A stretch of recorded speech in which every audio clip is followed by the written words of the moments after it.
Hello students, welcome back to another video. आज की इस वीडियो में हम देखेंगे एक्सरसाइज 6.1 से क्वेश्चन नंबर 1 क्लास 9। ठीक है, इसमें हमें बोला है कि ये फिगर दी हुई है ए बी और C D intersect at O. A B और सी डी एक दूसरे को कहां पे मिल रही हैं, काट रही हैं ओ पे। ठीक है, तो सबसे पहले हम लिखते हैं गिवन। गिवन में आपको क्या दिया है, A B and C D intersect at O. O पे इंटरसेक्ट कर रही है। बोल रहे कि एंगल ये भी दिया हुआ है हमें, एंगल AOC प्लस BOE, ये वाला प्लस ये वाला एंगल, इन दोनों का सम दिया हमें 70 डिग्री। तो लिख देंगे angle AOC plus angle BOE equal to 70 degree. और हमें दिया हुआ है angle BOD equal to 40 degree, angle BOD equal to 40 degree. हमने क्या ढूंढना है, हमने ढूंढना है ये वाला एंगल और ये वाला। टू फाइंड हमने ढूंढना है angle BOE and reflex angle COE, ये दो चीजें ढूंढनी है। ठीक है, देखो हमारे पास BOE और रिफ्लेक्स से COE ढूंढना है। BOE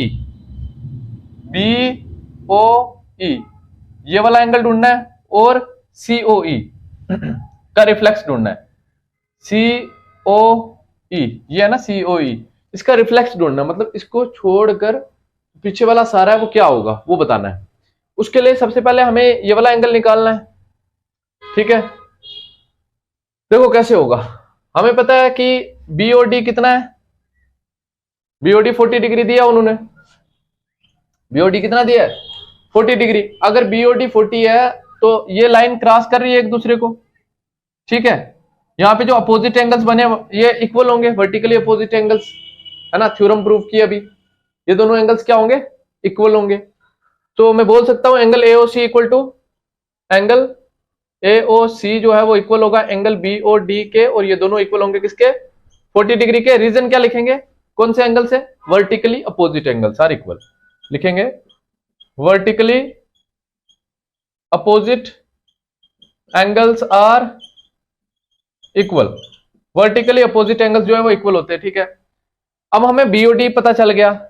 जब BOD पता चल गया, ठीक है, BOD पता चल गया तो उसकी मदद से हमने ये निकाल लिया AOC।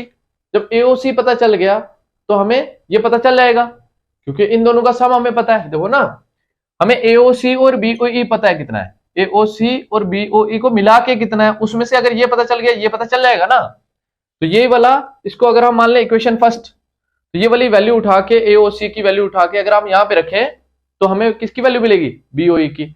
तो हम क्या बोलेंगे, इसको मान लेंगे second, from first and second. ठीक है, फ्रॉम फर्स्ट एंड सेकंड आप क्या सकते हैं, यहां पे AOC की जगह वैल्यू रिप्लेस करनी है कितनी, 40 डिग्री। आई कहां से मैंने बताया, ये वर्टिकली अपोजिट एंगल्स हो गए। तो यहां पे आ जाएगा कितना, 40 degree plus angle BOE as it is equal to 70 degree as it is. ये इधर प्लस हो जाएगा minus, angle BOE equal to 70 degree minus 40 degree, angle BOE equal to 30 degree.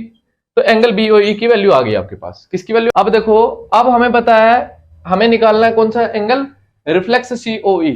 तो रिफ्लेक्स COE निकालने के लिए हमें COE पता होना चाहिए पहले, COE ये वाला एंगल। तो ये कैसे निकलेगा, मुझे पता है ये एंगल, ये एंगल और ये एंगल, तीन एंगल बन रहे हैं स्ट्रेट लाइन पे, और तीनों का सम होता है 180 डिग्री। तो लिख सकते हैं किस लाइन पे, ऑन लाइन AB लाइन के ऊपर कौन कौन से एंगल्स बन रहे हैं, angle AOC plus angle COE plus angle BOE equal to 180 degree. क्या रीजन लिखेंगे यहाँ पे, sum of angles on a straight line is 180 degree. दो होते तो लीनियर पेयर बोल देते, अब ये दो से ज्यादा एंगल से, तीन एंगल से, तो तीनों का सम 180 डिग्री हुआ। यहाँ पे क्या बोलेंगे, sum of angles on a straight line, मतलब तीन हो, तीन से ज्यादा हो, जितने मर्जी हो, हमेशा स्ट्रेट लाइन में जितने एंगल बनेंगे सबका सम कितना होगा, 180 डिग्री। यहां पे लिखेंगे sum of angles on a straight line is 180 degree, is 180 degree. Straight line में जो भी एंगल बन रहे हैं सबका सम कितना हो गया, 180 डिग्री। अब देखो, अब मुझे पता है AOC की वैल्यू पता है मुझे, मैंने निकाली है। ठीक है, AOC की वैल्यू कितनी है, 40 डिग्री। यहां पे लिखेंगे 40 degree plus angle COE as it is रहेगा, क्योंकि ये निकालना है, प्लस BOE की जगह वैल्यू लिखेंगे कितनी, 30 degree equal to 180 degree as it is. अब यहाँ पे रीजन जरूर लिखेंगे क्यों हमने रिप्लेसमेंट की यहाँ पे एंगल्स की, जो एंगल्स थे उनकी वैल्यू क्यों लिखी, क्योंकि हमें पता था उनकी वैल्यू है। सिंस एंगल AOC जो था वो किसके इक्वल था, 40 डिग्री के, और दूसरा कौन सा एंगल, एंगल BOE किसके इक्वल था, 30 डिग्री के, इसलिए हमने BOE की जगह 30 लिखा और AOC की जगह 40 लिखा। अब इन दोनों का सम 30 डिग्री हो जाएगा, 70 डिग्री हो जाएगा, तो ऑलरेडी भी हमें पता था, डायरेक्ट भी कर सकते थे, ठीक है, डायरेक्ट 70 भी लिख सकते थे इन दोनों का सम, ठीक है। तो 70 plus angle COE equal to 180 degree.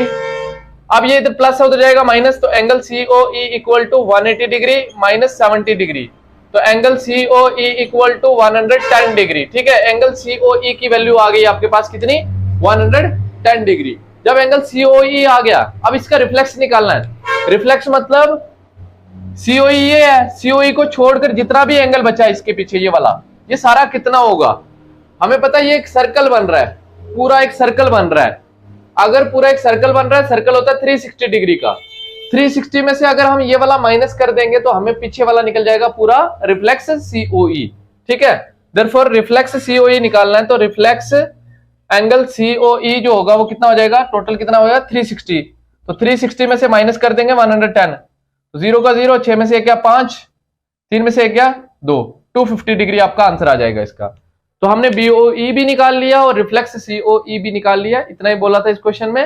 Hope कि आप सबको समझ आया होगा, समझ आया तो please do like share and subscribe the channel. Thank you.